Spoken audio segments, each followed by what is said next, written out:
Hello, Cancer. Welcome to your 2019 astrology. Thank you for joining me. My name's Donna Page. This is a very significant year for you as the North Node is now gone into your sign, North Node in Cancer, which means the eclipse patterns are going to be in Cancer and your opposite sign, Capricorn. The main points to remember about 2019 in the astrology are the significant aspects between two planets, which will be Jupiter and Neptune. The eclipse patterns, extra important this year because they are with Saturn and Pluto in Capricorn opposite your sign. The Mercury retrogrades, which will be in water signs, which is conducive to you as a water sign. And that Uranus will go back into Taurus. So let's begin. And Chiron will be in Aries for most of the year. Let's begin with the January 6th and the eclipse of January 6th in Capricorn opposite your sign. It is the day that Uranus moves direct, so a lot of things moving.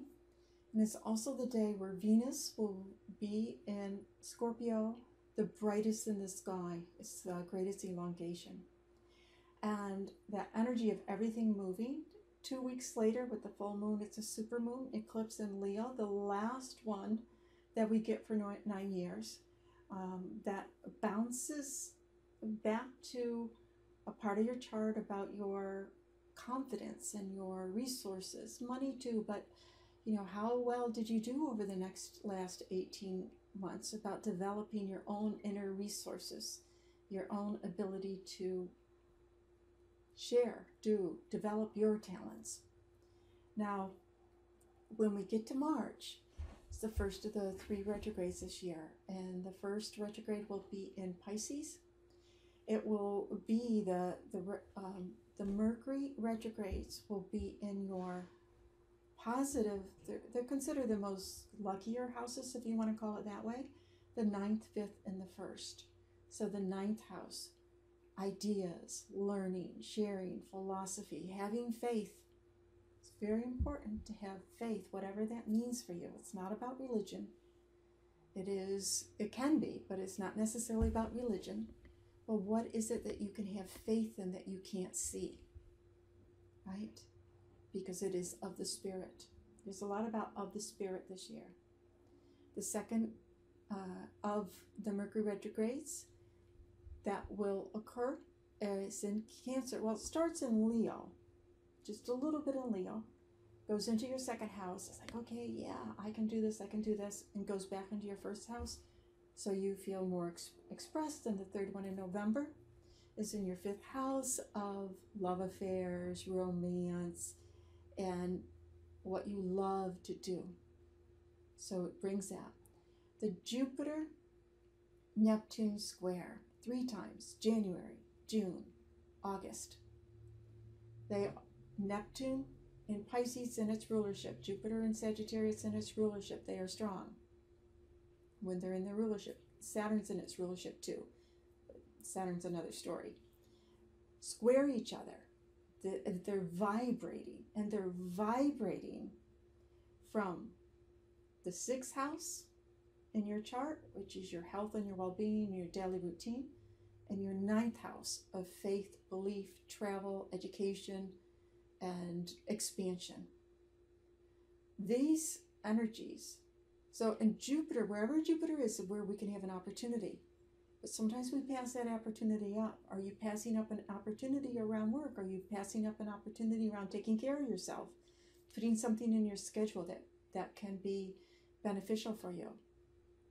And that these even though they're square, right? The energies are square. They are tension points. So you feel them. And there's this feeling between that doing what it is that will expand your daily life, but also having faith, being able to have faith and confidence and to dream, to be able to dream. So part of it can be some dreams about what you want to do, where you want to go, what you want to learn. Then the other, so we have the Mercury retrogrades in the water signs for you. We have that Neptune Jupiter square. So this tension between the details of everyday life, taking care of yourself, opportunities there. And then ninth house, the dreams that you have, maybe someday this, someday that. And to find Neptune in the ninth house, find people, connect with people that have some of the same beliefs that you have. Now, Venus starts off the year as a morning star. Morning star is about being able, Venus is what we love and desire. Go after what you love and desire. Put some energy into it. August, she conjuncts the sun. She will become invisible July, August, and most of September. And then she emerges as an evening star for the last few months of the year. And that's the time where we can have things more, bring things more towards us. We will also have Black Moon Lilith start the year in Aquarius. And the energy in Aquarius in your chart is going to be in a sector that has to do with connecting with other people and other people's resources and how much you want to share with others. Then Black Moon Lilith will spend most of the year in Pisces, where Neptune is, in your ninth house. And Black Moon Lilith is about doing what you feel you need to do in spite of what society thinks, in spite of being ostracized, in spite of being different. So it can be a study in astrology. It can be anything that has to do with the metaphysics, right? Because ninth house, what do I want to learn about that's of the spirit? And that I don't care if somebody thinks it's a little bit wacky. Then she moves at the end of the year, she moves into Aries, which also will be where Chiron will be the majority of the year. And Chiron in your 10th house of how you want to be known, how you want to be seen. You know, how do you want to be seen? How do you want to be known? And how to be fearless, Aries, fearless in that. And that there could be something that you take care of. You know, Chiron is known as the wounded healer.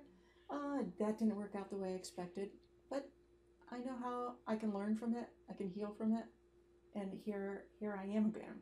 Here I move forward again. So have a beautiful, well, one more thing. There's always so much, but you know, how long will you really listen to me? Mars will go out of bounds in end of April. April's a big month because we have Jupiter retrograde, Pluto retrograde, Saturn retrograde, a lot of, whenever the planets move forward or backwards, a lot of energy. And Mars will go out of bounds the end of April through May and into June, where it starts out of bounds in Gemini. And that isn't a part of your chart that is about your subconscious, the collective unconscious. So it can be doing some mischief there. You can have some weird dreams, wild dreams.